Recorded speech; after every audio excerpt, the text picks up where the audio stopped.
Buenos días. La Corporación Nacional Forestal, a través de la Gerencia de Conservación de Ecosistemas Boscosos y Xerofíticos, da inicio a la segunda sesión del ciclo de webinar Conservando y Restaurando Ecosistemas a través del sector forestal.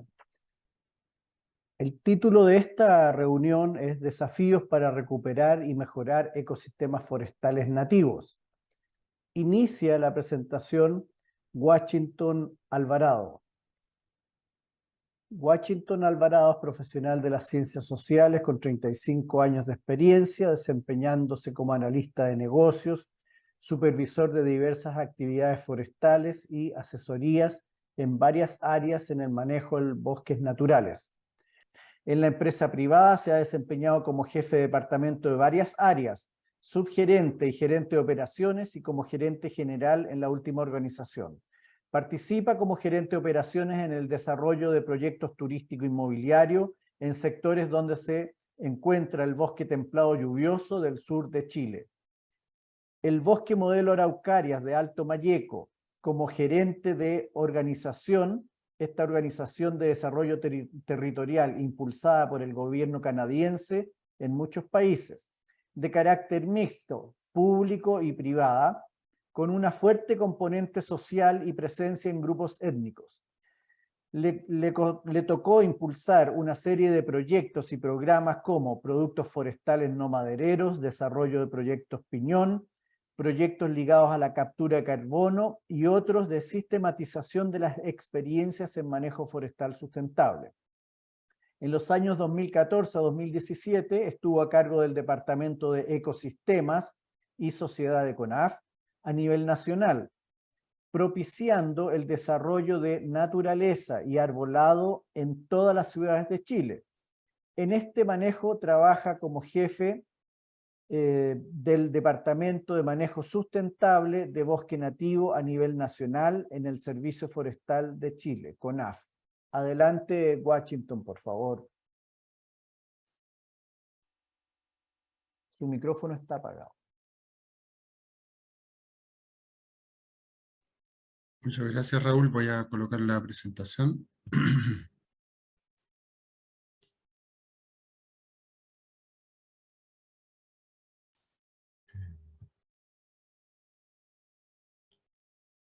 Ahí se ve bien, ¿no? Se ve perfecto, adelante. Ok. Bueno, Estrategia Nacional de Bosque Nativo, cómo aumentar la superficie manejada. Ecosistemas forestales para las personas. Chile posee un recurso forestal nativo de más de 14,4 millones de hectáreas y con más de 13 millones de hectáreas de formaciones xerofíticas, y además de 3 millones de hectáreas de plantaciones con bosques exóticos. Es decir, Chile tiene una superficie de capital natural que cubre un 40% del territorio nacional, con un potencial muy diverso para proveer toda la gama de bienes y servicios que demanda la sociedad. Este escenario por sí solo constituye una gran oportunidad económica, social y ambiental para el manejo de los bosques y la dinamización de las economías locales. La institucionalidad forestal conforma un instrumento de bien común que asegura producción sostenible y sustentabilidad de nuestros bosques, aprovechando las ventajas comparativas y creando ventajas competitivas a nivel sectorial y territorial. Aquí pueden ver, ¿no es cierto?, cómo se distribuyen los bosques, los tipos forestales a nivel del país, los cuales son 12. Y pueden ver la importancia que tienen algunos tipos forestales por su superficie. Lenca, 3,6 millones de hectáreas, Raulicoihue, 1,6 millones de hectáreas, esclerófilo, 1,4 millones de hectáreas, y siempreverde, 3,5 millones de hectáreas. En términos de formaciones xerofíticas, en base a estimaciones, ¿no es cierto?, ustedes pueden ver la importancia que tienen en determinadas regiones, sobre todo del norte, y en algunos casos siendo casi el 50% de la superficie total de la región. Por lo tanto, aquí hay un capital natural muy importante para el presente y el futuro. La ley, como instrumento de política pública, y esto es importante recalcarlo, tiene como objetivo la protección, la recuperación y el mejoramiento de los bosques nativos con el fin de asegurar la sustentabilidad forestal y la política ambiental. Entonces quiero hacer hincapié en la recuperación y el mejoramiento de los bosques nativos. Consideraciones y diagnóstico. Hay una relación entre el ser humano y la naturaleza que debemos considerar hoy día y hacia adelante, que algunas veces se ha perdido o no se ha tomado en cuenta.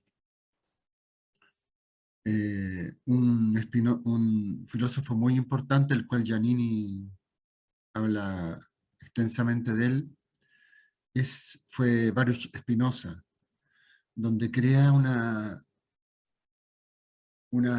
relación y especifica una relación entre hombre y naturaleza como una sola, lo que se llamó el monismo. Entonces, lo que desarrolla Baruch Spinoza y después los romanticistas es que esto es intrínsecamente antiindividualista y busca enconadamente un nosotros. Entonces necesitamos reconstruir una nueva relación ser humano y naturaleza, donde hay que entender que ambos estamos juntos en esto, o sea, es decir, estamos cosidos a la misma estrella y por lo tanto tenemos que ser capaces de tener una nueva relación ser humano-naturaleza. Es importante también considerar los cambios que se han producido en el mundo rural en los últimos 50 años para comprenderlo mejor. Uno fue la reforma agraria, ¿no es cierto?, que termina con el latifundio, y el otro es la industrialización de la agricultura, ¿no es cierto?, que hoy día es un polo importante de desarrollo y de exportaciones, que cambia el paisaje y lo modifica. Otros elementos son el cambio climático y sus efectos, la importancia de los bosques en las metas de Chile para llegar a la carbono neutralidad del año 2050 a través de la contribución nacional determinada, es decir, todos los pasos que hay que dar, y sobre todo con los bosques, para aportar a esto. Comprender las transformaciones actuales en el mundo rural, la parcelación que está ocurriendo, ¿no es cierto?, y afectando hoy día hasta 50.000 hectáreas, la comunicación generalizada, la gentrificación por el turismo y a su vez el despoblamiento del campo y el acceso al agua. Por lo tanto, es necesario volver a pensar estratégicamente el mundo rural. De acuerdo al INE, tenemos una población total al año 2021 de 19 millones y tantos de habitantes en Chile, y de ellos se dice que hay un 11,4% rural, es decir, 2,2 millones de personas. Nosotros tenemos la percepción de que eso puede llegar a 4 millones de personas, porque es otro sujeto rural, no es el que tradicionalmente teníamos. Entonces tenemos la percepción de que la gente ligada al mundo rural es mucho más alta que esta cifra y que va más allá de lo urbano y lo rural. El propietario forestal es un propietario que no solo tiene bosque, muchas veces tiene agricultura, tiene ganadería. Entonces en esa unidad silvoagropecuaria se unen estos tres aspectos y por lo tanto nosotros tenemos que persuadir a este propietario a que, ¿no es cierto?, el tema forestal sea parte de su diseño y de su comprensión. Aquí hay un elemento importante porque entendemos que la propiedad del bosque nativo se encuentra muy diseminada en distintos tipos de sectores, podríamos llamarlo. O sea, la propiedad pequeña y las comunidades indígenas son un 13 a un 14%. El Estado en parques y reservas nacionales tiene 4 millones de hectáreas de bosque nativo. Las empresas forestales basadas en plantaciones tienen 1 millón de hectáreas. Estas son estimaciones, ¿no?, de bosque nativo. El Estado, bienes nacionales y otros servicios tienen 2,6 millones de hectáreas. Empresas que no son del giro tienen 1,5 millones de hectáreas. Entonces, uno debería tener una política diferenciada, ¿no es cierto?, para poder llegar a manejar y a desarrollar dentro de cada uno de estos propietarios el bosque nativo. algunas consideraciones, ¿no es cierto? Sabemos que los productos, los beneficios del bosque son múltiples. Tenemos productos forestales madereros, tenemos servicios, ¿no es cierto? Captura de carbono, agua, y tenemos productos forestales no madereros, frutos, hojas. De esta manera uno puede entender el sistema de bosque nativo como un sistema complejo, ¿no es cierto? Pero que a partir del manejo forestal y la restauración es posible llevarlo de un estado en que está hoy día a un mejor estado en el futuro. Eh, es importante fomentar la organización de productores y comunidades. Es importante fortalecer la cadena de valor de los productos, madereros sobre todo, lograr que el manejo bosque nativo incorpore propuestas de manejo para optimizar la producción de productos madereros, generar alianzas entre la comunidad que aprovecha los productos forestales madereros y no madereros y la empresa forestal, para incrementar la producción, revalorizar el recurso, incrementar el aporte del sector del empleo y la economía local. Sabemos que en términos de productos forestales no madereros, es importante la cantidad de exportaciones que se hacen. Aquí hemos tenido una diversificación de productos a raíz del tiempo. También en términos de producción maderera sabemos que hoy día es muy poca. Y esto se explica por esta razón. En este cuadro conceptual ustedes pueden ver que el stock de biomasa que tenemos hoy día, si miran la curva que baja, significa que hoy día en el punto cero tenemos el stock que tienen nuestros bosques, básicamente es leña, biomasa de escasa calidad, tenemos pocos productos forestales no madereros y tenemos pocos bienes y servicios. Y la biomasa de buena calidad es baja, no alcanza a ser el 10 o el 20%. Pero si manejamos los bosques, nosotros podríamos tener en 30 años 1 millón de hectáreas manejadas, a una razón de 40.000 hectáreas anuales, y con eso podríamos lograr en 100 años tener 4 millones de hectáreas. Es importante entender que el tema de los bosques no son de un día para otro. Sí, tú puedes ir teniendo impactos en el corto, mediano y largo plazo, pero tiene que ser una planificación en general de largo plazo. Y al final podrías tener tus ecosistemas más sanos y biodiversos, con mayor productividad en biomasa, en productos forestales no madereros y mayor cantidad de bienes y servicios. Entonces el desafío que nos estamos planteando es que se aumente la superficie bajo manejo forestal sustentable anualmente de bosque nativo en forma significativa. Entonces, es necesario colocar todas las herramientas para que esto suceda.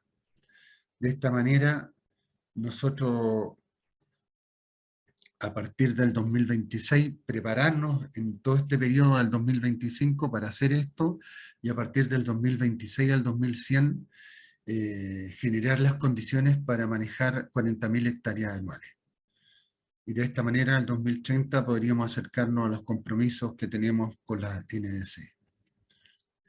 Otro objetivo específico es aumentar la superficie actual manejada a través del fondo concursable, un 30% cada año, incorporar la superficie manejada anualmente sin concurso por un monto de 2.500 hectáreas anuales, incorporar la superficie manejada por el programa Más Bosques, ¿no es cierto?, anualmente por un monto de 2.500 hectáreas anuales, incorporar la superficie manejada por el programa Reactivación y Siembra por Chile, ¿no es cierto?, que está aportando 10.000 millones de pesos al año, para acercarnos a manejar entre 10 y 12.000 hectáreas anuales, incorporar la superficie manejada a través de convenios con otras instituciones, como se firmó un convenio con la agencia, ¿no es cierto?, para el desarrollo de los APL, y también con un convenio con el INDAP a través del crédito de enlace. Entonces, estamos construyendo herramientas crediticias, ¿no es cierto?, que nos van a permitir llegar a pequeños y medianos propietarios.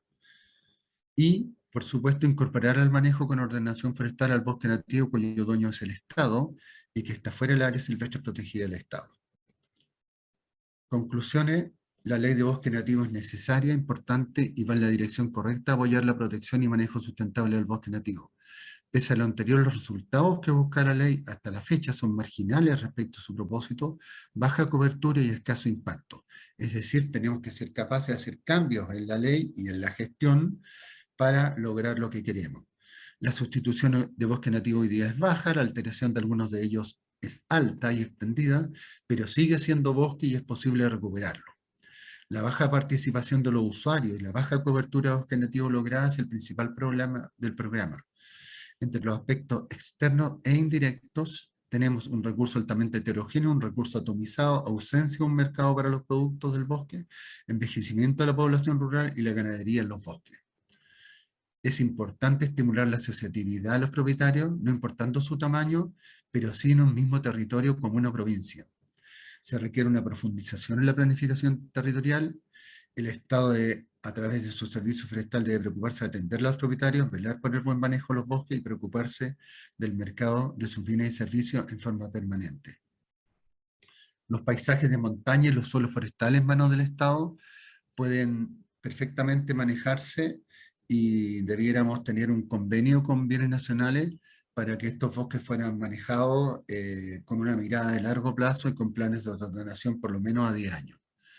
Las implicancias de los efectos del cambio climático, sequías prolongadas, olas de alto calor han colocado la mitad de las comunas del país en categoría de área o semiárida.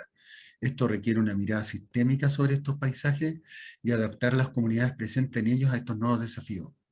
Tiene que haber una mirada de largo plazo con objetivos claros, 100 años, y trabajar en el corto y mediano plazo de una forma adaptativa con políticas públicas y programas que nos lleven a cumplir las metas. A veces se hará poco o muy poco, otras veces lo suficiente o mucho para lograr las metas, pero con una mirada de Estado podemos hacerlo y podemos lograrlo. Muchas gracias.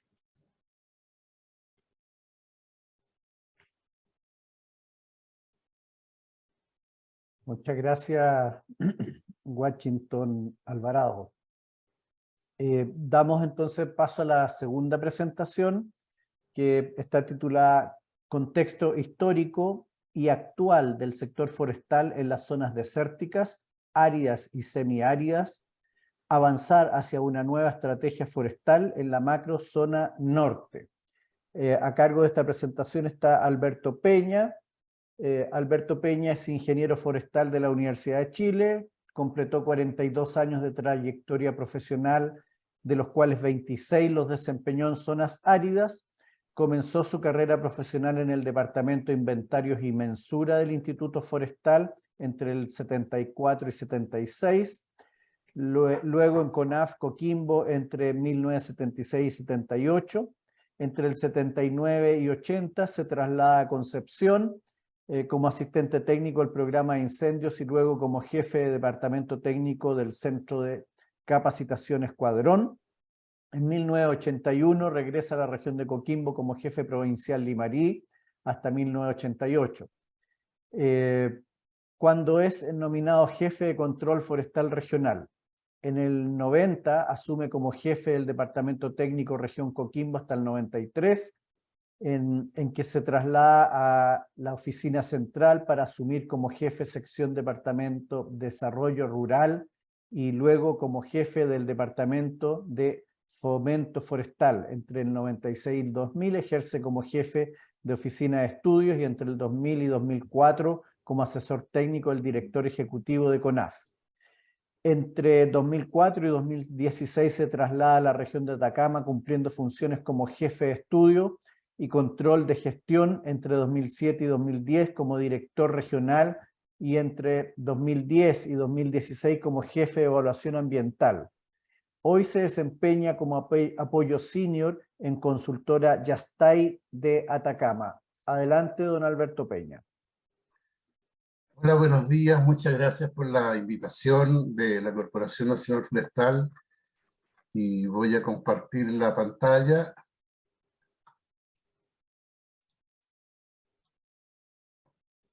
¿Se ve bien ahí? Falta el modo ahí está perfecto, don Alberto. Adelante. Bueno, reitero mi agradecimiento a la invitación que me ha hecho la CONAF a participar en estos seminarios. Y también quiero agradecer a una serie de amigos y amigas que me han colaborado con sus opiniones y sus aportes a esta presentación. Quiero nombrarlos. En primer lugar a Miguel Díaz, Mario Meléndez, a Juan Pablo Contreras, al profesor Sergio Donoso, a Tito Bontá, a Patricio Novoa y a mi amiga Verónica Oyarzún, con la cual tuve el grato placer de trabajar en Ovalle varios años. Bueno, tenemos 15 minutos, trataré de ceñirme a esos 15 minutos. Podemos ponernos de acuerdo en que la silvicultura es algo más antiguo, bastante más antiguo que la ingeniería forestal. La ingeniería forestal es recién del siglo XVI, en cambio la silvicultura tiene por lo menos 11.000 años de antigüedad, ¿no? Y la regulación del corte de bosques y de árboles es tan antiguo como hace 4.000 años más o menos, en el Código de Hammurabi, ¿no? Y en América Latina tenemos intervenciones de tipo forestal, como se dice hoy día, desde hace 9.000 a 10.000 años. Yo he tratado de hacer una aproximación de la cronología, un poco para tener una especie de contexto. Y aquí he puesto algunos datos muy simples, digamos, pero que nos entregan esta información que en la prehistoria americana tenemos prácticas silvícolas de interés. Y quiero poner esta parte de la cronología porque las comunidades en América Latina, y particularmente en la zona norte de lo que es hoy día Chile, hay mucha información, hay mucho conocimiento, un conocimiento distinto que no arranca del modelo cartesiano, sino que arranca de un modelo de prueba y error, que es el mismo modelo que rige hoy día cerca del 80% de los productores agrícolas en el mundo, ¿ah? Entonces es un conocimiento que está ahí instalado y del cual podemos aprender mucho, ¿ah? En una forma.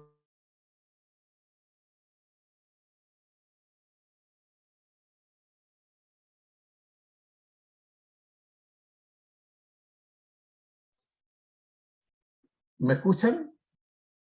Ahora sí, don Alberto. No sé si escucharon la primera parte. No, faltó solamente un momento. No se preocupe. Bueno. Continúenos. Gracias. Ok. Bueno, esto muestra solamente algunas de las estructuras de los sistemas agrohidráulicos que reflejan un dominio del conocimiento vernáculo de mucho y muy alto interés.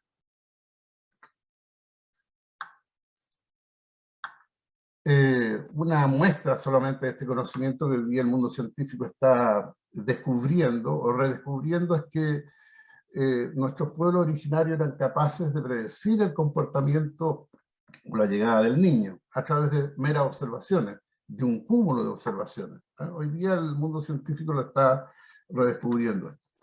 Ahora, si hacemos una mirada, una cronología de la historia, es decir, después de la llegada del conquistador español al continente, y en el caso de Chile, digamos, hay un largo trabajo ahí que se puede, o detalle, digamos, pero quiero destacar algunos solamente. En primer lugar, en lo que eran las provincias de Copiapó y Atacama, donde hay un gran auge minero, después de 1810, la primera burbuja minera, siempre digo yo, se establecen la derogación de los denuncios de bosque, que era una tensión que existía entre el sector minero y el sector de los agricultores.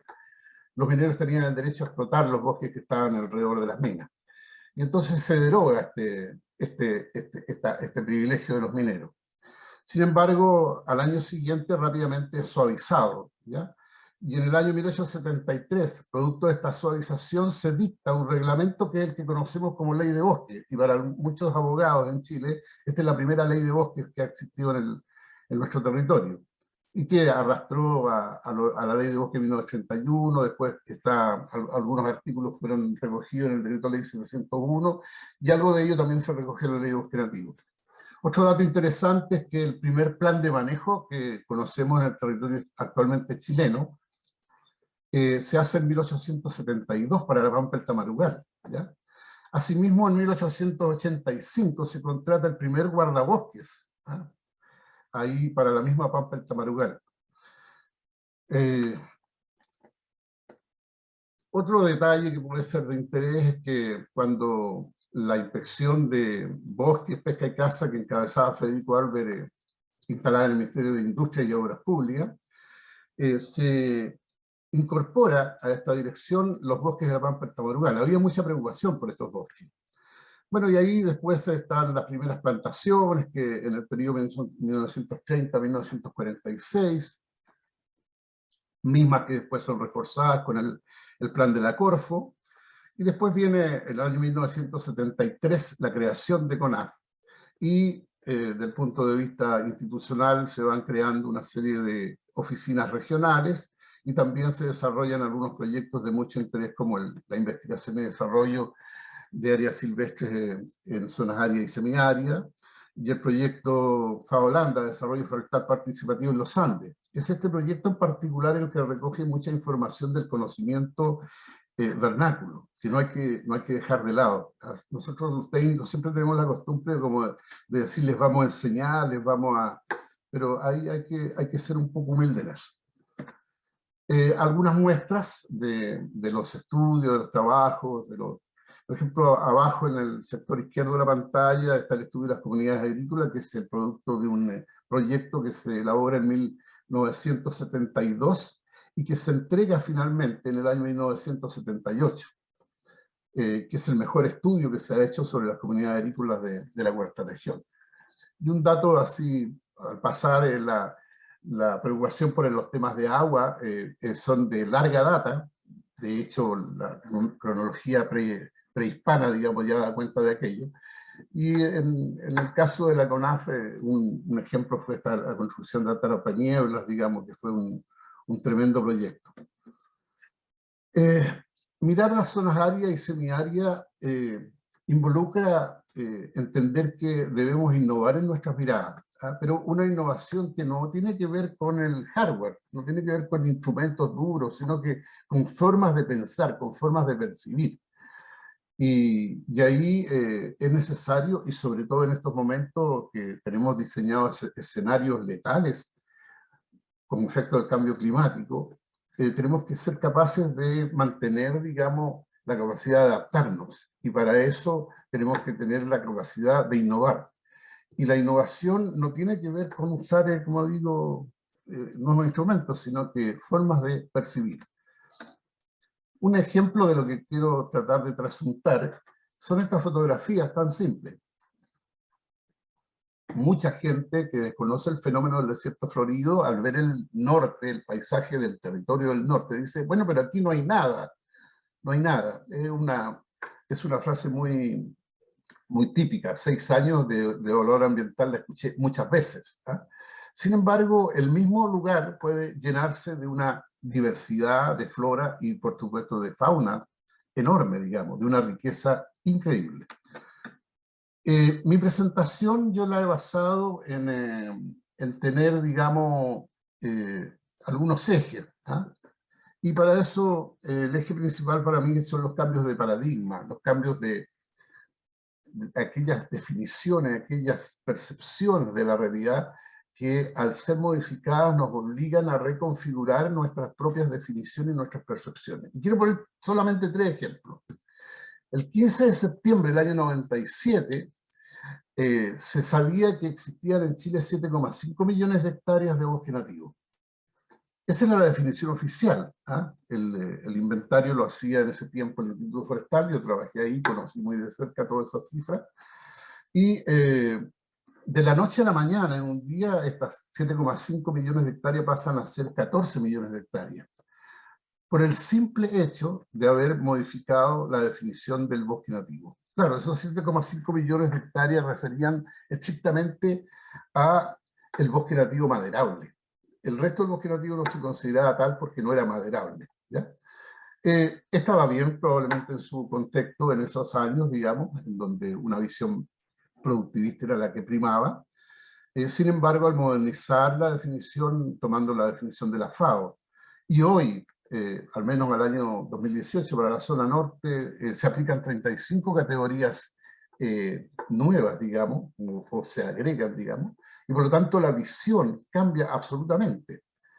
Un segundo ejemplo de una decisión administrativa se toma en el año 1975 con la CONAF de la región de Coquimbo. Cuando la CONAF de Coquimbo llega a instalarse el año 1972, perdón, 73, llegó a trabajar en la forestación de convenios de reforestación bajo cota de canal en los valles de Elqui y Marichoapa.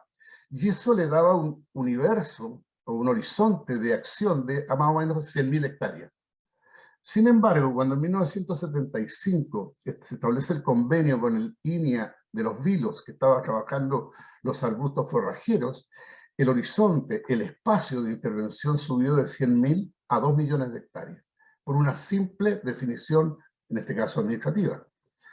Y una tercera, que hoy día está siendo incluida, digamos, en la ley de bosque nativo, es que por primera vez en la historia de la legislación forestal se incluye un nuevo objeto de la ley. El objeto natural o normal habían sido los bosques y las plantaciones, y hoy día emerge, se instala un nuevo objeto que son las formaciones xerofíticas. Y para aquellas personas que creen que esto fue una inclusión de última hora, basta con leer la historia fidedigna de la ley, y van a ver que en el propio mensaje que en ese tiempo emitía el presidente Elwin al Congreso, en el mensaje ya están contenida la identificación de las formaciones xerofíticas como un objeto de la ley. Y haciendo un ejercicio muy simple, en el año 2013, seguramente esto hay que revisarlo, dejarlo mejor, pero saltábamos de una superficie, dejando fuera los parques nacionales, una superficie sobre la cual la CONAF tenía prisión o potestades, de 4.635 hectáreas más o menos, a 827.000 al menos, porque aplicamos un criterio conservador para decir, y por lo tanto amplió la potestad en 178 veces. Esto configura una gran y enorme responsabilidad, digamos, institucional que muchas veces queda en las áreas ciegas del diseño de política. Y por eso, por estas teorías, digamos, hay un amigo mío que siempre decía no existe nada más práctico que una buena teoría. Y a propósito de teoría, muy a la pasada decirles que todas nuestras formaciones como profesionales, que nos relacionamos con el uso de los recursos naturales, está basado en la teoría de Schultz, que es una teoría que se desarrolla en Estados Unidos en forma paralela a lo que se va a llamar la Revolución Verde, y que define que los productores toman decisiones buscando maximizar solamente las ganancias. Faltan 2 Lo cual no es minutos. malo, digamos. No, eso no tiene nada de malo.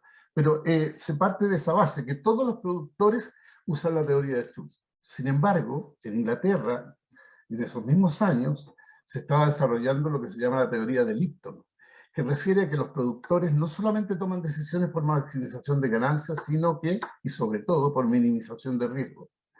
Yo cuando al principio les decía que hay por lo menos un 80% de productores en el mundo que no se rigen necesariamente por esos criterios, digamos, ellos se rigen básicamente por teoría de Lipton, ¿ya? Y es una teoría que nosotros no nos enseñan, damos por hecho que solamente existe una forma de tomar decisiones, sin embargo hay varias más. Ahora, esta teoría de Lipton, esta teoría de la minimización de riesgo es muy relevante porque hoy día con lo que se aproxima ya, esta crisis climática, debiéramos tener muy en cuenta los riesgos y la incertidumbre. Y además tenemos que revisar el viejo concepto de la seguridad nacional, que tan manido en estos últimos tiempos, digamos, y que se definió en la Segunda Guerra Mundial, o después de la Segunda Guerra Mundial, durante el periodo denominado la Guerra Fría. Hoy día tenemos que incorporar la seguridad humana, la seguridad ambiental, la seguridad hídrica, la seguridad alimentaria. Y en cada uno de estos ámbitos, los ecosistemas juegan un rol determinante.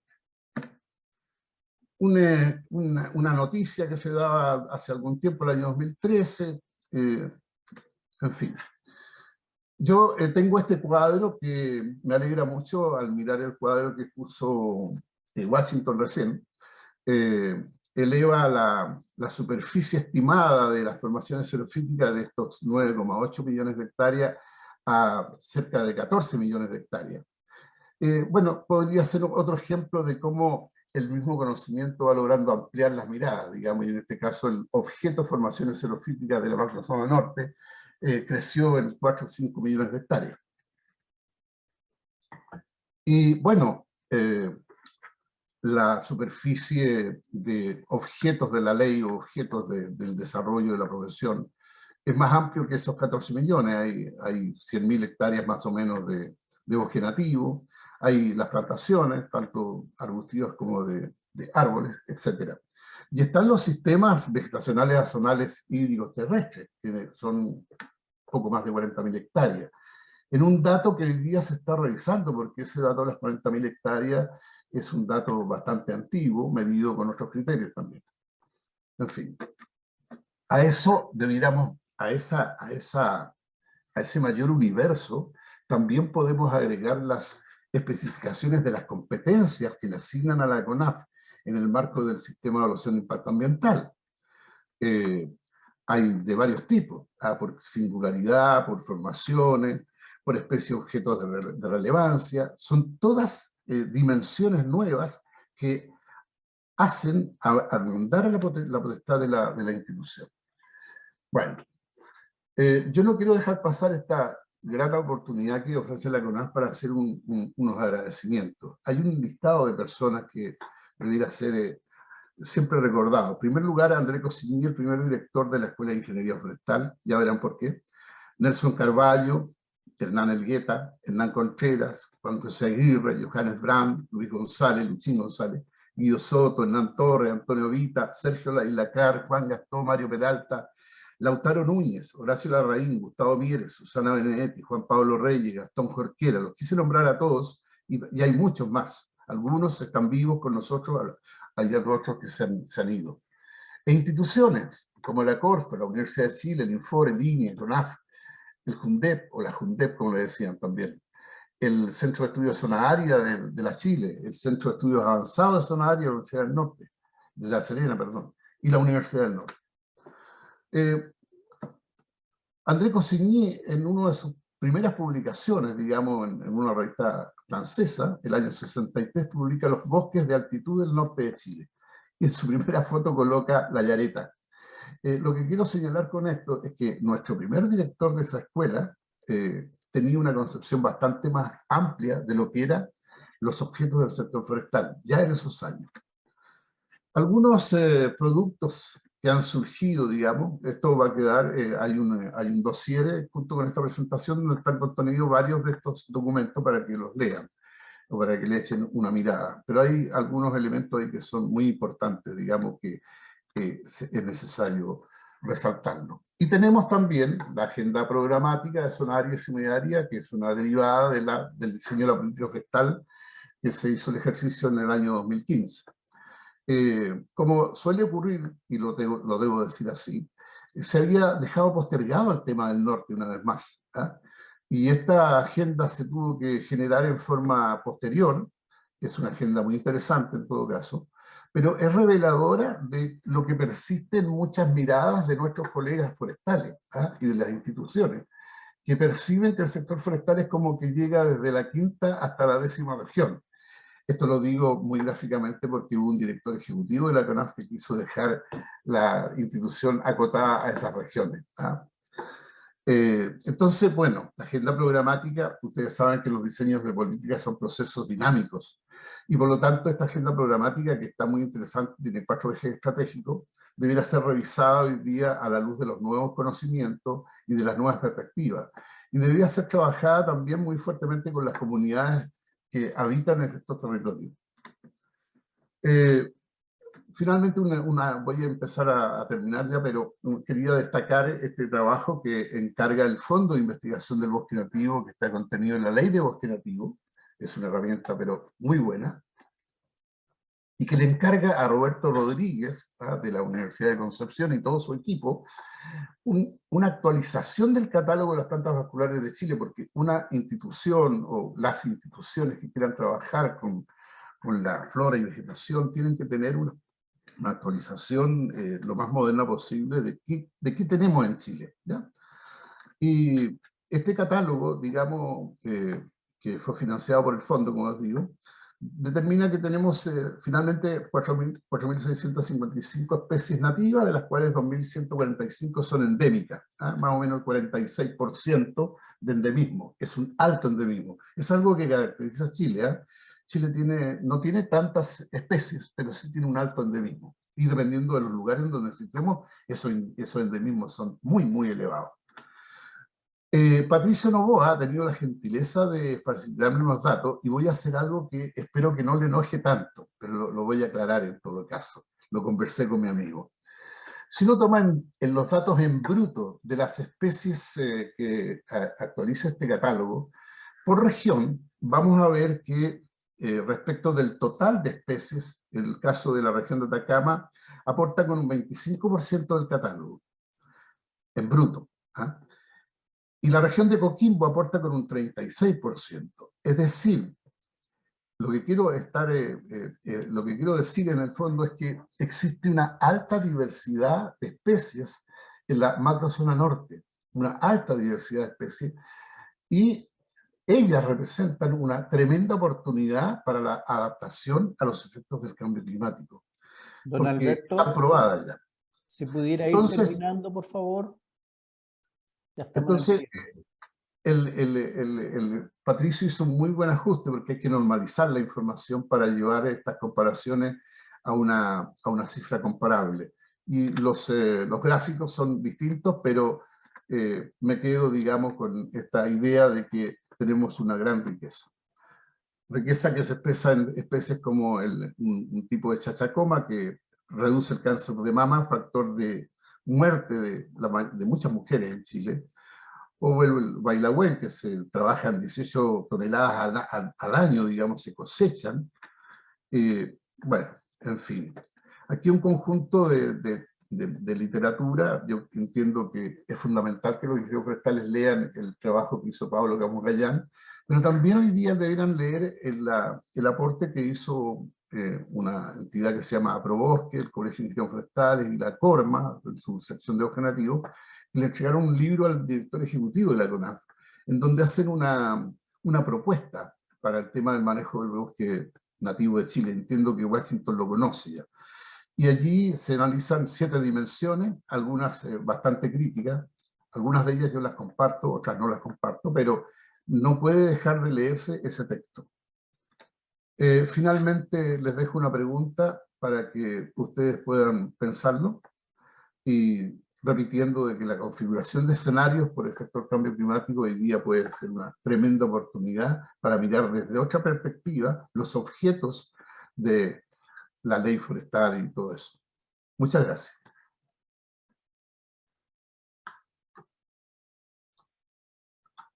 Muchas gracias, don Alberto, por su presentación. Damos inicio entonces a la tercera y última presentación. Tercera y última presentación, denominada Silvicultura de bosques nativos con herramientas de adaptación al cambio climático. A cargo de ello, Pablo Donoso, que es ingeniero forestal de la Universidad Austral de Chile, Master of Science, Philosophical Doctor en Manejo de Recursos Forestales de la State University of New York College of Environmental Science of Forestry. Actualmente es profesor titular de la Facultad de Ciencias Forestales y Recursos Naturales de la Universidad Austral de Chile, en Valdivia. Es autor o coautor de 7 libros y manuales, de 34 capítulos de libros y de 81 publicaciones en revistas científicas de la Web of Science. El último libro publicado en el 2022 junto a Celso Navarro Cárcamo con la editorial universitaria se titula Silvicultura y manejo de bosques nativos. Además es y ha sido investigador principal y co-investigador en 22 proyectos de investigación, incluyendo principalmente Fondesit, Fondef y FIFT. Sus áreas principales de investigación son la silvicultura de bosques nativos y plantaciones con especies nativas. con especial énfasis en la mantención o generación de bosques mixtos de cubierta continua.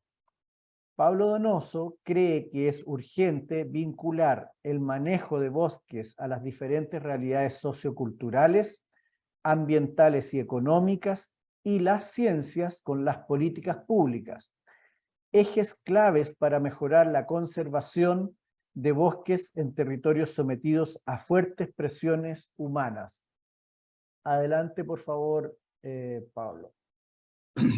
Parece que estoy sin... ¿Puedo compartir? Sí, adelante. Ya. Ahí Estoy sin imagen en todo caso. a ver si pudiera prenderla ahora la cámara, Pablo, por favor. Ahí sí. Ahí sí. Ok. Gracias.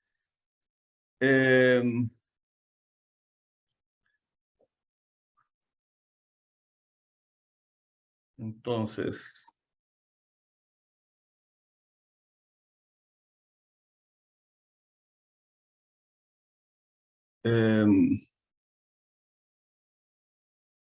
Si la ponen en el modo presentación. sí, eso debe ser.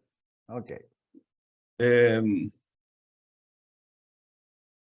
Ok, bueno, en primer lugar, muchas gracias a la CONAF por invitarme a este webinar. Y bueno, ahora continúo luego de las presentaciones de Washington y las muy interesantes presentaciones de Washington y Alberto. Bueno, yo como un poco como en la línea de lo que señalaba Alberto recién, yo me dedico fundamentalmente a la silvicultura del bosque, de los bosques del centro-sur de Chile, de modo que tengo ese sesgo en alguna medida. Así que mi referencia a la silvicultura en Chile y cómo puede ayudar a la adaptación al cambio climático provienen fundamentalmente de esa experiencia, digamos, de esos trabajos que tengo y esa experiencia.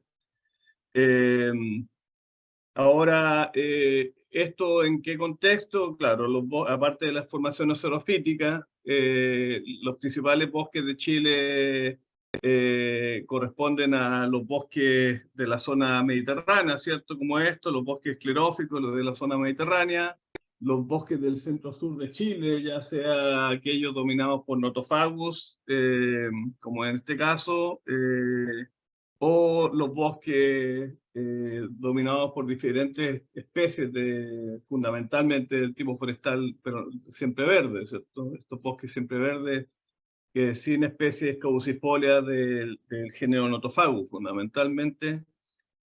Y avanzando hacia el norte, hacia la Patagonia, bueno, todos sabemos que lo que dominan son estos bosques de Notofagus también, fundamentalmente de lenga y de ñirre. Ahora los bosques, estos bosques a los que hago referencia en consecuencia son los bosques templados lluviosos del sur de Chile y fundamentalmente del centro-sur de Chile en esta presentación.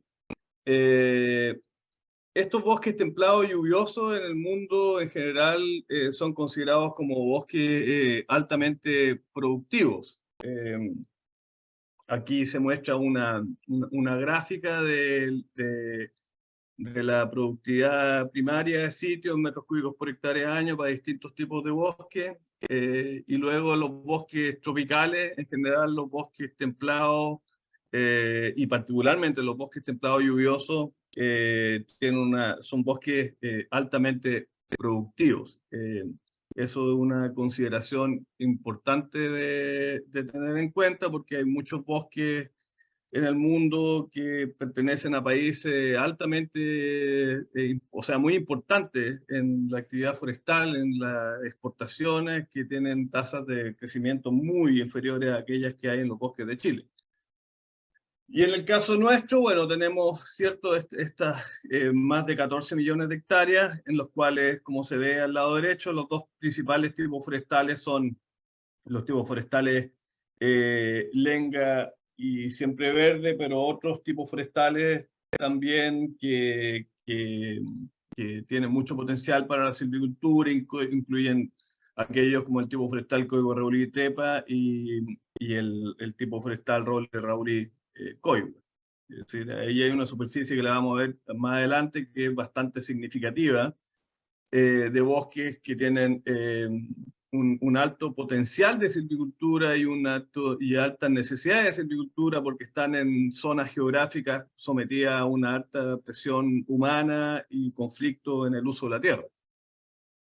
Entonces, bueno, simplemente para recordar, muy breve, la silvicultura consiste en el tratamiento de los bosques en estas distintas etapas, ¿cierto? De regeneración, de corta intermedia o de cosecha. Para eso, bueno, hay una aproximación clásica de la silvicultura, pero que el sistema silvicultural es el que siempre hay que tener presente como una actividad de largo plazo, que debe incluir estas distintas etapas. Y lo otro, que en términos tradicionales,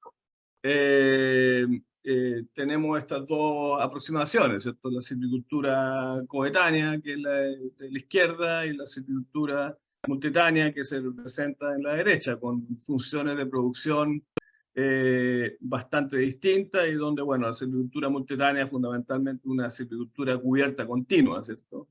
Y en bosques generalmente maduros o adultos, que generalmente son mixtos, a diferencia de la silvicultura coetánea que se desarrolla fundamentalmente en bosques más puros. No necesariamente, pero sí fundamentalmente.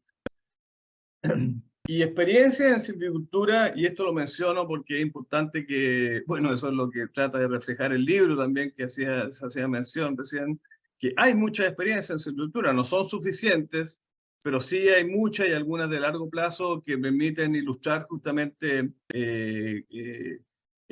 cuál es el potencial de la silvicultura, tanto en cuanto a la composición y estructura que se genera después de la silvicultura como de los crecimientos.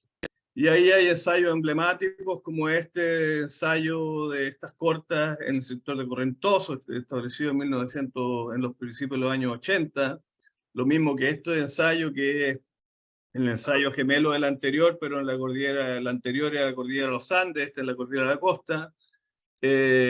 Hay un predio fiscal aquí al lado de Valdivia, igual que es Yancahue, que hay muchísimas experiencias de silvicultura ya que establecidas desde el año 2009, de modo que también están constituyendo experimentos de largo plazo.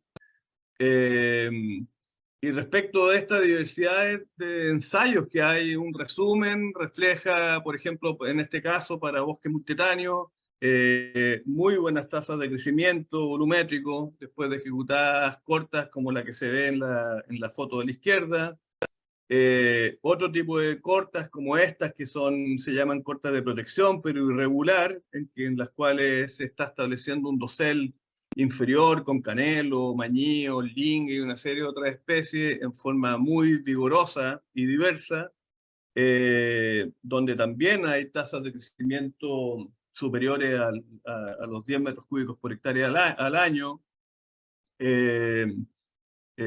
Otras mediciones también con distintos tipos de manejo reflejan muy buenos crecimientos de estos bosques siempreverdes mixtos en este caso, y también de notofagos, luego de efectuado estas cortas.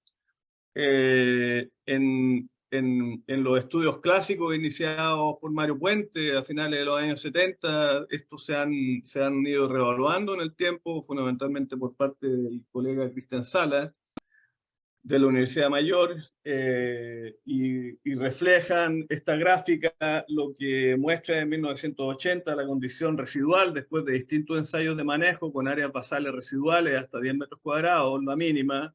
Y en ese caso, por ejemplo, la del lado derecho, es impresionante cómo estos bosques han crecido en 40 años, recuperando prácticamente el área basal existente en bosques sin intervención. Es decir, son bosques muy productivos, muy vigorosos, muy resilientes. Eso es el punto que se quiere destacar acá. En el caso de Renovales de Canelo también hay estudios que lo ha liderado hace mucho tiempo el colega Celso Navarro, y reflejan igual muy buenas tasas de crecimiento, y en el caso de los tratamientos más fuertes, con muy buenas tasas de crecimiento no solamente del bosque, sino que árboles individuales que van generando ya al cabo de cierto tiempo madera de premium, digamos, madera de árboles de muy buena calidad, muy buen tamaño, muy buena calidad. De modo que todos estos ensayos reflejan en definitiva que la silvicultura ha sido posible y genera muy buenos resultados en distintos tipos de bosques, de distintos tipos forestales de la zona centro-sur de Chile. Así que ese es el objetivo de mostrar esta figura reciente. Ahora yo me refería a la silvicultura clásica y sin duda que muchos aspectos de la silvicultura clásica se pueden seguir operando en nuestros bosques, pero hoy día ha emergido con mucha fuerza en la última década un empuje hacia la silvicultura que en el último tiempo salió hace 2 días un libro de silvicultura ecológica, pero también se le ha llamado silvicultura alternativa y ha recibido otros nombres. En Europa también este tipo de silvicultura tiene distintos nombres como Plenterwald y otros, que busca fundamentalmente estos principios que voy señalando aquí, pero de los cuales quiero destacar, fundamentalmente el que está marcado en amarillo, que se debe buscar a través de la silvicultura la complejidad y la diversidad. Es decir, en los bosques manejados se tiene que tratar de mantener o incrementar su complejidad y su diversidad como pilares de bosques sanos y como vamos a ver, pilares de bosques resilientes también. Eso como una forma de mantener las distintas, en el tiempo, ¿cierto? Y a futuro los distintos productos y también los distintos servicios ambientales que pueden prestar los bosques. Ahora, esto especialmente en el escenario actual, ¿cierto? Que hoy día en Chile está ocurriendo un aumento de temperatura de 0,3 grados Celsius por década en la máxima, de 0,12 grados Celsius por década en la mínima, y se estima una temperatura media 2 grados superiores a la actual a finales de siglo, y como van las cosas, incluso el escenario puede ser más grave, digamos. Bueno, la foto ahí muestra la laguna Culeo, ¿cierto? Que se terminó secando. Y, por ejemplo, las precipitaciones, aparte de las temperaturas, las precipitaciones han declinado a 4 milímetros por década en La Serena y 80 milímetros por década en Valdivia. De modo que efectivamente estamos en un escenario difícil. Este fin de semana en Santiago van a haber 30 grados, es algo insólito. Así que estamos en un escenario muy complicado y lo que se está viendo está ocurriendo mucho antes de lo que se había previsto. Entonces, ¿qué hacer en este escenario con nuestros bosques? ¿Cómo continuar haciendo silvicultura en este escenario de mucha incertidumbre? Bueno, en primer lugar, se viene planteando con bastante fuerza, esto partió fundamentalmente en Europa hace un tiempo atrás, esto de la silvicultura climáticamente inteligente o Climate Smart Forestry, a través de lo cual hay que incrementar el stock de carbono en los bosques y en los productos de la madera, junto a proveer otros servicios ecosistémicos, mejorar la salud y resiliencia de los bosques mediante manejo forestal adaptativo y usar recursos de madera para sustituir materiales no renovables intensos en uso de carbono. Es decir, esas medidas son fundamentales a través del sector forestal para mitigar el cambio climático y para tener bosques más adaptativos. Y en esta línea fundamentalmente, pero no únicamente, porque depende de las especies y de los ecosistemas, se plantean 2 aproximaciones de silvicultura de cubierta continua, que son estas cortas de protección irregular y cortas de selección, con las cuales se mantiene un alto carbono en el sistema, se mantienen bosques diversos, bosques heterogéneos y se generan productos de madera. Es decir, con ese conjunto de cosas. En el caso de Chile, hay un par de estimaciones del centro-sur de Chile, hay un par en este caso de Chile, los datos de Manuel y Milla del 2013 hablan de 3 millones de hectáreas de bosque manejable y para la zona centro-sur estimamos junto con colegas Celso Navarro 2,3 millones de hectáreas de bosques de cobre y tepa, roble roblicoide y siempre verde que tienen un potencial de manejo. Y cuando digo no potencial, en realidad no solamente es potencial, sino que necesidad de manejo, porque si no los manejamos, la gente los va a intervenir de todas maneras y muy probablemente sin criterios silvícolas. De modo que, ¿cómo enfrentar el manejo de estos bosques? Bueno, hay que abordar, hay que evaluar cuál es la resistencia, ¿cierto?, de estos bosques, en primer lugar, al cambio climático. Y bueno, y en ese sentido la silvicultura entra fundamentalmente a través de actividades como raleos, que busca controlar la densidad, en el fondo permitir que haya más recursos o idéntica cantidad de recursos para los árboles residuales después de un manejo. Aumentar la resiliencia puede ser muy necesario en muchos casos, especialmente promoviendo especies de los ecosistemas que sean más tolerantes a mayores temperaturas y menores precipitaciones. Bueno, y claro, en casos críticos simplemente hay que pensar en la estrategia de transición, que es comenzar a usar especies de otros ecosistemas nativos que se adaptarán mejor a condiciones futuras en los bosques de una determinada región. Entonces, en este proceso tenemos que evaluar la vulnerabilidad de los bosques, que se refiere a estas tres variables: el grado de cambio ambiental que un ecosistema forestal probablemente va a experimentar, el grado en que podría verse afectado negativamente por dicho cambio, y su capacidad de hacer frente a las nuevas condiciones, es decir, su resiliencia, en definitiva. Y esto, por ejemplo, nos debería llevar a definir unidades de gestión silvícola en función de estos distintos escenarios, es decir, tener unidades en el territorio en las cuales se priorice un tipo de actividad u otro tipo de actividad. Y en algunos casos incluso la actividad puede ser no hacer silvicultura, sino que dejar los bosques tal como están. Hoy día también está asociado al anterior de silvicultura ecológica, este movimiento de manejo forestal ecológica que plantea estos cuatro aspectos que aquí se señalan. Y el último me parece muy interesante: elegir aproximaciones de manejo que reducen los riesgos y aumentan las opciones. Ese es el escenario en que estamos hoy día. De modo que ahí termino. En el fondo, en muchos escenarios, el hacer silvicultura significa tener bosques sanos, vigorosos, resilientes y productivos, a diferencia de no hacer silvicultura en muchos casos, que significa que muchos bosques se sigan degradando por acciones humanas e incluso en este escenario actual por los efectos del clima. Esa es mi presentación. Muchas gracias.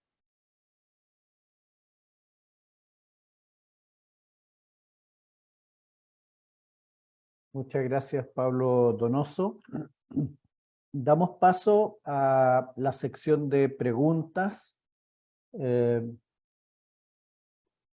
a dejar de compartir. Ahí estamos. Ya. Bueno, damos paso a la sección de preguntas, para lo que le pido a Claudio Preller, jefe del Departamento de Gestión Forestal, Suelos y Agua de CONAF, que conduzca la sección de preguntas, por favor. Adelante. Muchas gracias, Raúl. Primero que todo, obviamente, agradecer a los tres expositores que han aceptado esta invitación a participar de esta jornada de webinar y nos han entregado diferentes temáticas asociadas al manejo y la recuperación de nuestros bosques nativos.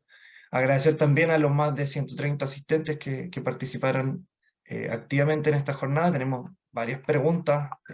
Vamos a tratar de relevar algunas dentro del tiempo que tenemos disponible. Primero, para Washington Alvarado, consultan qué medidas concretas se están desarrollando para aumentar la superficie de bosques manejados. Bueno, son varias. Como comprenderán ustedes, el sistema bosque nativo es un sistema complejo. No puedes modificar una variable y esperar que eso tenga resultados, sino que tienen que ser varias. En el caso del apalancamiento de recursos financieros, está este crédito de enlace que acabamos de firmar con el INDAP, que va dirigido a pequeños propietarios, Y en el caso con la Agencia de Sustentabilidad y Cambio Climático de Corfo, hay un apalancamiento de recursos para medianos propietarios y hacer programas de ordenamiento forestal con varios predios. Esa es una manera. También se echó a andar la asesoría profesional, ¿no es cierto?, que se paga después de realizadas las actividades. Entonces, como ven, en el aspecto de poder que los propietarios tengan instrumentos financieros para realizar sus actividades, eso es muy importante porque en el caso de la ley 20.283 solo se pagan estas bonificaciones luego de realizadas las actividades. En cambio, con estos instrumentos es posible que ese propietario tenga financiamiento antes de realizar las actividades y luego son pagadas con los certificados de futura bonificación, como se hacía con el decreto ley 701. También estamos modificando el programa de bosque nativo que se presenta en la DIPRES y lo que buscamos es tener mayores recursos, porque el Departamento de Bosque Nativo tiene pocos recursos. Aumentar el número de extensionistas, por ejemplo, de 50 a 100, es muy importante para tener mayor cobertura, tener una relación público-privada, como lo que se está construyendo en la Comisión Temática de Bosque Nativo, porque entendemos que tenemos que ir juntos en esto. No es posible solamente desde el servicio forestal encarar los desafíos que tenemos. Desde la academia, con los planteamientos que hacía Pablo, con esa mirada a largo plazo que daba Alberto, y con la mirada de empresarios y consultores, que además no son tantos los que hay hoy día en Chile. Tenemos que priorizar lo que tenemos que hacer y empujar esto hacia adelante, pero todos juntos. Tenemos que hacer un mejoramiento de la gestión del servicio forestal y por supuesto tenemos que hacer modificaciones en la ley, básicamente en la ley más que en los reglamentos, porque ahí tenemos brechas y obstáculos que ya están claros luego de 15 años de aplicación de la ley, y de esta manera sortear estos obstáculos y que permitan, ¿no es cierto?, avanzar de mejor manera para poder tener una mayor superficie manejada en forma sostenible. Eso. Muchas gracias, Washington. Una consulta para don Pablo Donoso. Nos pregunta Alfredo Mascariño. ¿En qué medida la academia está incorporando la problemática de la amenaza de incendios forestales en los ensayos silvícolas de manejo bosque nativo?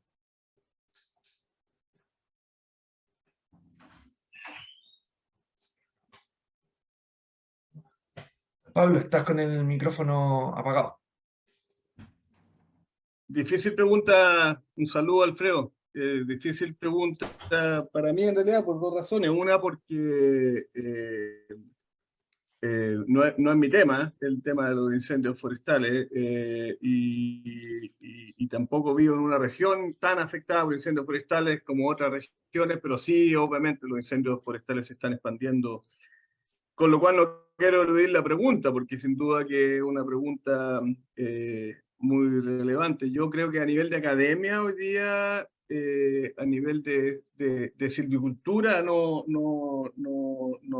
se está trabajando en ese tema. Sí, probablemente a nivel o sea, sí se debería trabajar a nivel de ordenamiento del territorio, es decir, a nivel de más bien de manejo de los bosques a nivel territorial. Es sin duda algo que se tiene que trabajar, y no sé, más allá de propuestas generales y uno u otro artículo que por ahí señala la necesidad de tener paisajes más resilientes, no tengo claro que gente que trabaja en el área del ordenamiento territorial haya hecho desde la academia propuestas concretas.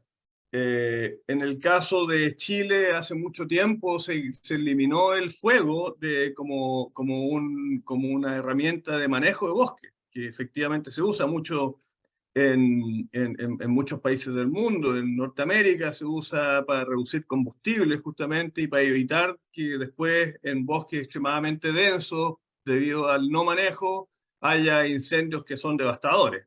Hay historias como la de Yellowstone, por ejemplo, los bosques de Yellowstone, que se quemaron masivamente justamente por eliminar el fuego como una herramienta silvicultural en bosques que históricamente en su dinámica natural sí habían funcionado con el fuego.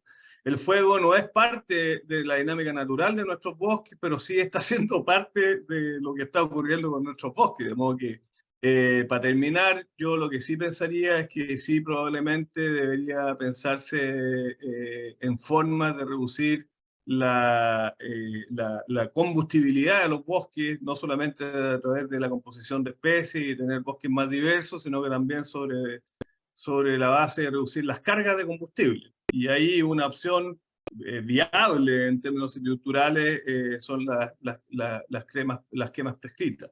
Pero creo que estamos muy lejos de llegar a eso en el caso nuestro. Esa es la visión yo que tengo, Alfredo, en general, de cómo la academia hoy día más bien no está abordando el tema de los incendios forestales en el mundo de la silvicultura y el manejo de los bosques. Gracias. Muchas gracias, Pablo. Una consulta ahora para don Alberto.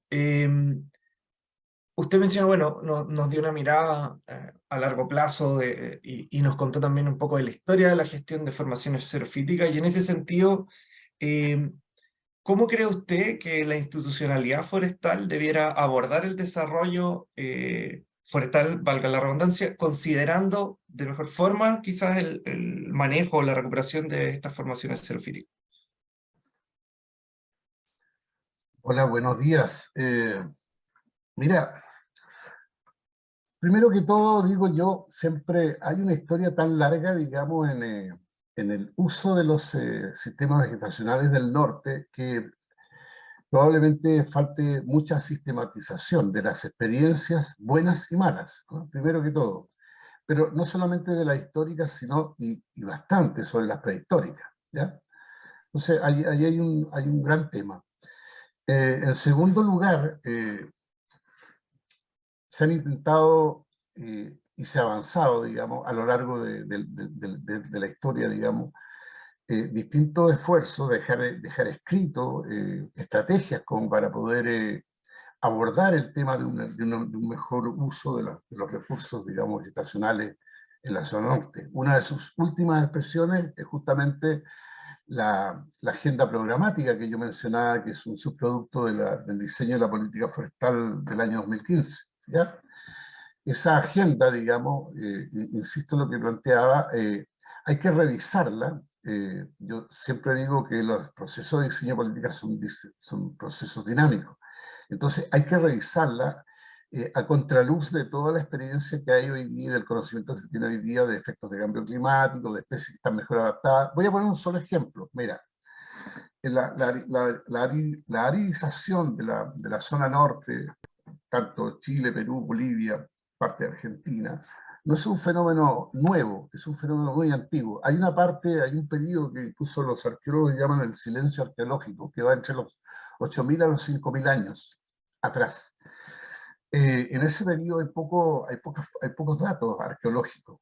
¿Por qué? Porque se aridizó muy fuertemente el sistema. Sin embargo, se refugiaron las comunidades, tanto humanas como vegetacionales y de fauna, en sectores que hoy día se les conoce como paleorefugios. Los paleorefugios están identificados, pero nuestra actualidad no los considera mucho, no los toma en cuenta. Esos son espacios territoriales en donde sobrevivió a este mayor impacto de aridización entre los 8.000 a 5.000 años atrás, los sistemas. Entonces, tenemos mucha información que está dispersa y que la podemos incorporar, digamos, a estos diseños nuevos de tal forma de poder ser más efectivos. Ahora, siendo más práctico todavía, hay toda una información disponible, tanto en el sector público como privado, en las consultoras, a propósito de los proyectos mineros y todo eso, y historia antigua, las plantaciones de tamarugos, algarrobo, las plantaciones de arbusto forrajero, los ensayos que se hacen hoy día para rescatar especies que están en peligro, digamos, que se puede sistematizar. En algún momento, y con esto termino, cuando yo trabajaba como evaluador de impacto ambiental, que se dio en la CONAF, habíamos logrado congeniar, coordinar con una serie de consultores y de empresas que estaban metidas en el sistema de evaluación de impacto ambiental para poder disponibilizar las experiencias que cada empresa tiene en su aproximación con el tema de la flora y ponerlo en un plano común. Porque existe una cosa que es muy implícita, y es que no te comparto lo que yo sé, porque así me gano la plata también. Y eso me imagino que para el Centro Sur también ocurre. Pero hay mucha información que manejan las empresas, manejan las consultoras, manejan las instituciones, pero que no conversan entre ellas. Y eso permitiría un avance significativo en muchas de las necesidades que hoy día tenemos. No sé si sirve de algo esa respuesta. Muchas gracias, don Alberto. Y en esa misma línea, abrir una pregunta a todos los expositores. Usted, desde sus distintas presentaciones, ¿cómo ven eso o cómo lo vinculan? ¿Cuáles son los cambios que ustedes ven necesarios pensando en la legislación forestal actual para abordar los distintos temas que ustedes plantean? Y además también me voy a colgar de una pregunta que hace Patricio Larrabe. ¿De qué manera se incorpora a las comunidades también en estas nuevas miradas?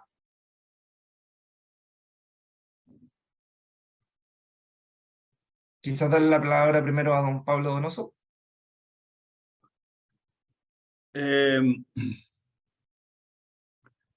Sí, bueno, una pregunta difícil. Bueno, hoy día estamos en una situación en Chile, yo visualizo que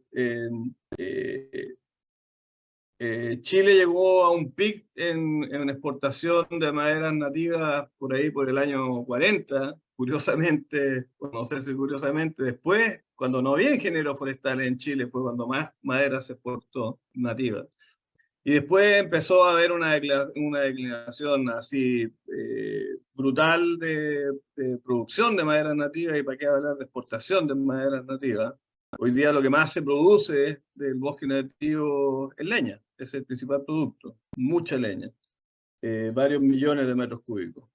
Y eso es producto de que los bosques de donde se sacaba madera de alta calidad en el pasado, que eran bosques en su momento, bosques adultos, hoy día son bosques que salvo en el extremo sur están fundamentalmente, quedan pocos, digamos, y muchos están fuertemente degradados.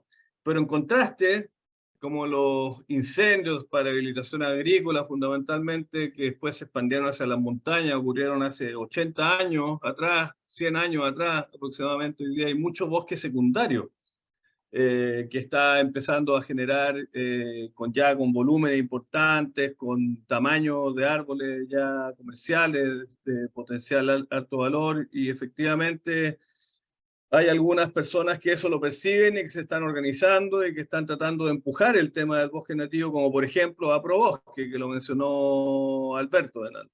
De modo que estamos como en una transición, como en un punto de inflexión. De modo que yo creo que efectivamente podríamos empezar a ver un escenario futuro mejor en cuanto a que se incremente, junto a las medidas que señala Washington, por ejemplo, se incremente la superficie de bosques nativos para el beneficio de la gente, de los territorios, y para también cumplir con los compromisos internacionales que tiene Chile en relación a manejo y fundamentalmente a manejo. Y carbono neutralidad en la construcción y una serie de otras cosas relacionadas con el tema del cambio climático. Entonces, ¿cómo? Yo creo que bueno, hay algunas cosas que son importantes, que es como continuar con la investigación desde el punto de vista de la academia. Obviamente ese es un deber que tenemos nosotros, continuar haciendo investigación y generando información y la generación de la información obviamente no basta con que se genere, sino que también tiene que transferirse. Ahí, por ejemplo, el Instituto Forestal, se supone que uno de los roles fundamentales del Instituto Forestal es la transferencia del conocimiento. Entonces ahí yo creo que las universidades también tenemos un rol importante en eso, pero el Instituto Forestal tiene un rol muy importante. Hay que transferir el conocimiento y hay que paralelamente capacitar a los actuales profesionales y a los nuevos profesionales que van surgiendo. Y para terminar, yo creo que, entre otras medidas que podría uno pensar, creo que es fundamental de una vez por todas, porque es una deuda pendiente ya de décadas que tenemos en Chile, tener áreas en Chile de estudios con actividades de nivel operacional, ojalá estudios de largo plazo, de evaluación de la silvicultura y el manejo y la economía y los beneficios y los servicios ambientales, todo aquello que se pueda estudiar derivado de bosques manejados en distintas regiones de Chile, de norte a sur y de este a oeste, digamos, con las distintas cordilleras, etcétera, porque es una de las mejores formas que podemos transferir justamente el conocimiento, acompañando a la gente, incluso a veces a comunidades organizadas que tienen deseo de conocer distintas experiencias de silvicultura y manejo bosque nativo y conocer cuáles son sus beneficios, de modo que yo creo que ahí hay algunas medidas que ayudarían a esto, precisamente. Gracias. Muchas gracias, Pablo. Le doy la palabra entonces a don Alberto para responder la misma consulta. Miércoles, yo pensé que me iba a poder quedar calladito. Oye, mira, a ver, voy a tratar de...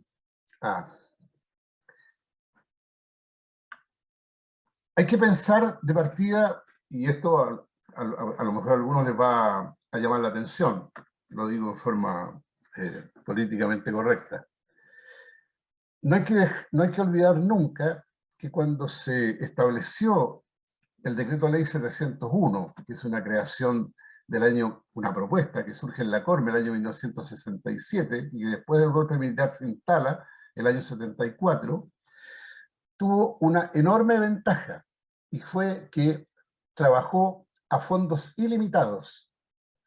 Nunca tuvo que concursar nadie para poder optar a la bonificación, solamente tenía que cumplir con los requisitos técnicos de alcanzar cierto nivel de prendimiento y que estuviera bien encerrado o cercado, qué sé yo, y con las especies que se suponía que estaban dentro de las tablas de costo que formulaba a su vez la Corporación Nacional Forestal, tablas de costo que también tuvieron de por medio una decisión política de ser un jugoso premio. Lo digo porque me tocó trabajar en la elaboración de esas tablas de costo en algún momento y teníamos esa sugerencia de hacer una tabla de buena calidad.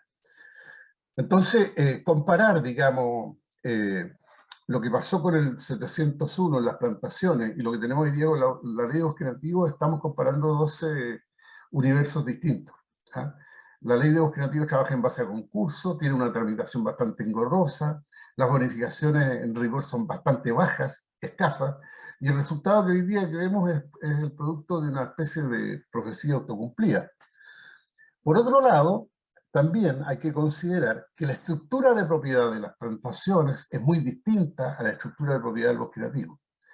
Y por lo tanto, como decían delante de Washington, esto del tema de las políticas diferenciadas parece que nunca se consideró en el diseño de la ley de bosque nativo.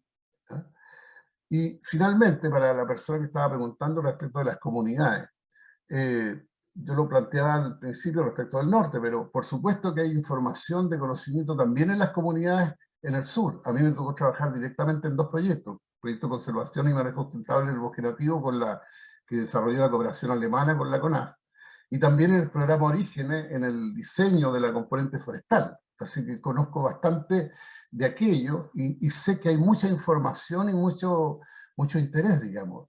Yo creo que las comunidades de cualquier tipo que sean nunca se deben dejar afuera y no mirarlas, insisto, como si fueran gente que no sabe.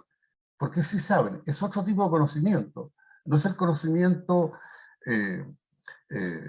qué sé yo, cartesiano, ¿ah?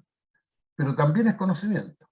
Entonces, uno de los problemas principales que tiene nuestra ley de bosque nativo hoy día para fomentar de manera potente son los recursos con los que dispone, ¿ah?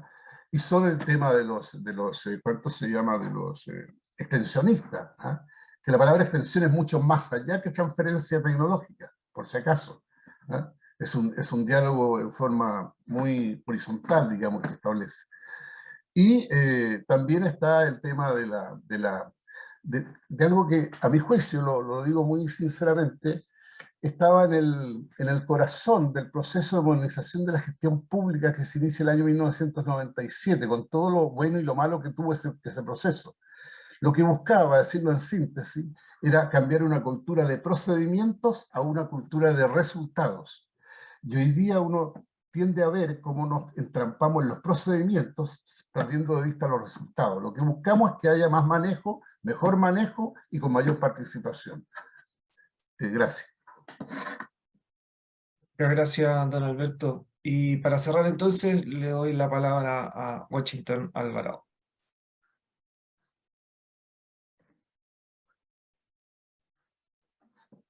Estás con el micrófono apagado, Washington. Sí. Bueno, agradecer esta oportunidad y sobre todo de compartirla con Alberto y Pablo, que tienen unas miradas muy importantes, muy interesantes para el bosque nativo. Las modificaciones que hay que hacer en la ley son trascendentales, son necesarias, pero no suficientes, ¿ya? Hay que mejorar la gestión, hay que tener una mirada público-privada, hay que comprometer a todos los actores que hoy día están en el bosque nativo, y por cierto la ley y sus reglamentos deben contemplar el desarrollo y las miradas de los pueblos indígenas, eso no hay duda, y ahí siempre hay una complementariedad con lo que estamos pensando la ley y los cambios que hay que hacer. Así que mi llamado es a trabajar juntos, a construir una mirada común de corto, mediano y largo plazo, ya que veo que es la única manera de que logremos sortear estos importantes desafíos que nos hemos planteado. Eso, muchas gracias. Gracias, Washington. Y con esa respuesta entonces damos por cerrada esta jornada. Lamentablemente no es imposible en los tiempos responder todas las consultas. Sin embargo, agradecemos, como lo mencioné antes, más de 130 participantes de hoy. Intentaremos contestar algunas de las consultas también a través de correo electrónico, y nuevamente agradecer a los expositores por participar en esta jornada. Muchas gracias. Gracias a ustedes. Gracias a ustedes. Gracias.